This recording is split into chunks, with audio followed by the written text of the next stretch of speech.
Chinese बहू हमारी याद तो है ना आपको? भूले तो नहीं ना? हाँ भाई, थोड़ी देर में ही सही, लेकिन चाइनीज बहू की कहानी आ ही गई। क्या हो रहा है ये देश में? चाइना ने तो आतंक ही मचा रखा है।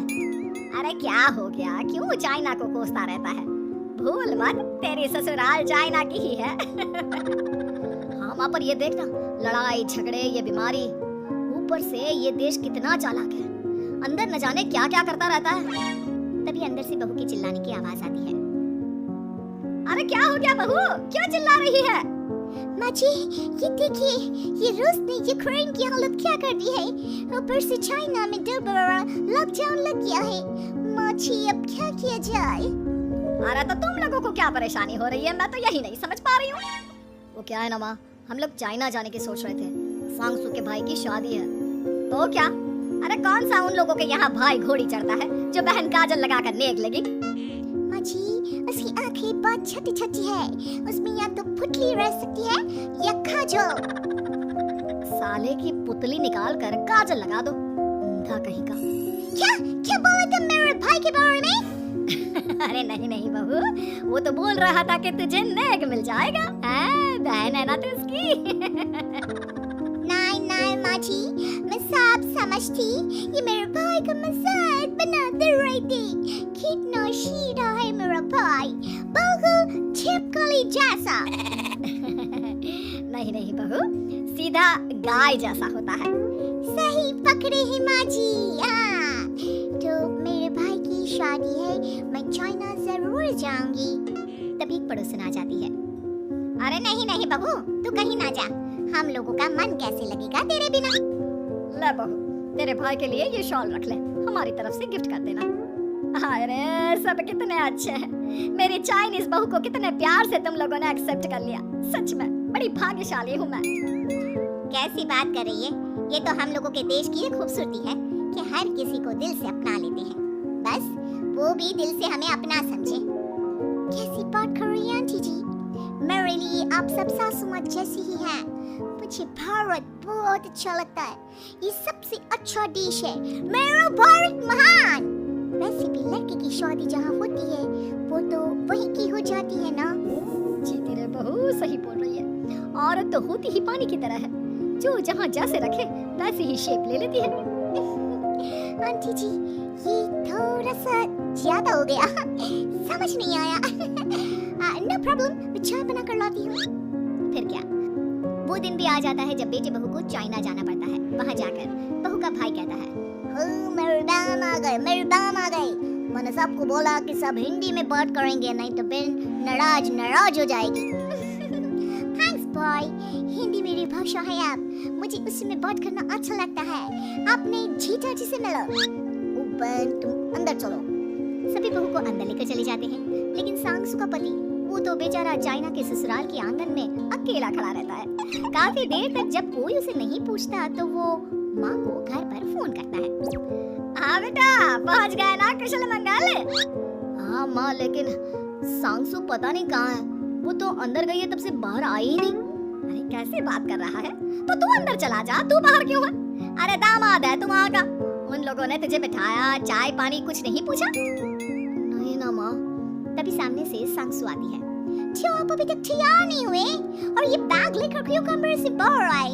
इसे वहीं रख देती। कमरा? कौन सा कमरा? अरे कैसी बात कर रही हो? जब से तुम अंदर गई हो मैं बाहर ही तो खड़ा हूँ। बहू को बहुत हैरानी होती है और गुस्सा भी आता है। तभी उसका भाई और माँ आ जाते हैं। अरे सांगसू, अंदर खाना लग गया है। पहले ये बताओ कि मेरे पति को किसी ने खाना या पानी क्यों नहीं पूछा? वो भारत से ससुराल पहली बार आया है, वो भी मेरे कहने पर। उनकी इज्जत क्यों नहीं की? देख बेटी, तूने जबरदस्ती जिद में शादी की थी तो हम लोगों ने कर दी, लेकिन अब तुम ये सोचो, पूरी चाइना में मैं इस इंडियन को अपना दामाद बताऊं? So sorry। हाँ सांगसू, और तुम भी चुप रहना, नहीं तो वो लोग मेरी शादी तोड़ देंगे। ऐसी बात है, कोई बात नहीं, मैं बाहर होटल में रह लेता हूँ, तुम वही करो जो ये लोग चाहते हैं। कैसी बात कर रहे हो? शादी के बाद पति जैसा भी हो, जो भी हो, पति होता है। वैसे भी तुम्हारे पूरे परिवार ने, सबने बिना सोचे मेरा साथ दिया, मुझे एक्सेप्ट किया, प्यार किया। मैं अपने देश में आपको अकेला कैसे छोड़ सकती हूँ? ये हिंदी फिल्म का ड्रामा बंद करो, मैं अब ये बर्दाश्त नहीं करूँगी। चुपचाप अंदर चलो, नहीं तो ये शादी वादी यहीं खत्म करके इसे अकेला ही इंडिया जाना पड़ेगा। कैसी बात कर रही हो माँ? ये मेरी बच्ची है। नहीं छा, हम लोगों ने यहाँ वकील को बुला लिया है, जिसके बाद अब तेरा तलाक करा के हम यहाँ के चाइनीज लड़के से तेरी शादी करा देंगे। अरे कैसी बात कर रहे हो? हम तो यहाँ तुम्हारी शादी के लिए आए थे। नहीं, मैं सांसू के बिना नहीं रह सकता हूँ। हाई वोल्टेज ड्रामा होने के बाद से ही सारा माहौल खराब हो जाता है कि तभी एक लड़की आती है। मैंने सारा इंतजाम कर दिया है, सांसू की शादी का मंडप परसों लग जाएगा, तो आप लोग इसके पति को कमरे में बंद कर देते हैं। सभी सांसू के पति का हाथ बांधकर उसे कमरे में बंद कर देते हैं। ये क्या कानूनी है? आप लोग मेरे पति की शादी नहीं कर सकते हैं। मैं किसी से शादी नहीं करूंगी, ये साफ बात है। पहले मैं अपनी शादी करूं, फिर तेरी भी शादी करवा दूंगा। सब कुछ तय हो जाता है, भाई की शादी हो जाती है। फिर वो दिन भी आ जाता है जब सांसू की शादी वो लोग जबरदस्ती करने के लिए उसे मंडप पर ले जाते हैं। ऐसा मत करो, ये मेरी बीवी है। मैं किसी से शादी नहीं करूंगी। कैसे नहीं करेगी शादी? शादी तो तेरा बाप भी करेगा। हो, मैं करूंगा शादी। प्लीज कोई मेरी शादी किसी अच्छा औरत से करवा दे। चुप, बिल्कुल चुप। फिर माँ सांसू और उसके पति से कहती है, तुम लोगों का बच्चा मेरी कैद में है। अगर तुम लोगों ने कोई भी होशियारी की तो मैं इस बच्चे को मार दूंगी। दोनों माँ का रूप देखकर हैरान हो जाते हैं। बच्चे की खातिर दोनों शांत हो जाते हैं और शादी की रस्में शुरू हो जाती है कि तभी सांसू की सास पुलिस के साथ आ जाती है। माँ, ससुर माँ आ गई, मेरी माँ आ गई। माँ प्लीज हम लोगों को बचाकर वापस ले चलो। पुलिस सभी को गिरफ्तार कर लेती है। बेटी के बच्चे को मारने की धमकी तो कोई चुड़ैल ही दे सकती है। अरे तो ये चुड़ैल ही तो है। ये सही बोल रहे हैं, ये औरत किसी चुड़ैल से कम नहीं है। तभी उन लोगों का बच्चा भी आकर सांसू के गले लग जाता है। माँ, तू सही समय पर आ गई, लेकिन तुझे कैसे पता चला कि यहाँ ये सब हो रहा है?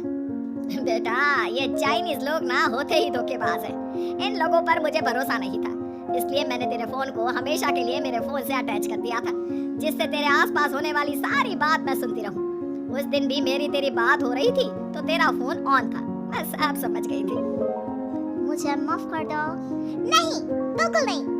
चलिए माँ जी, इंडिया वापस चलते हैं। आज के बाद मैं यहाँ कभी नहीं आऊंगी।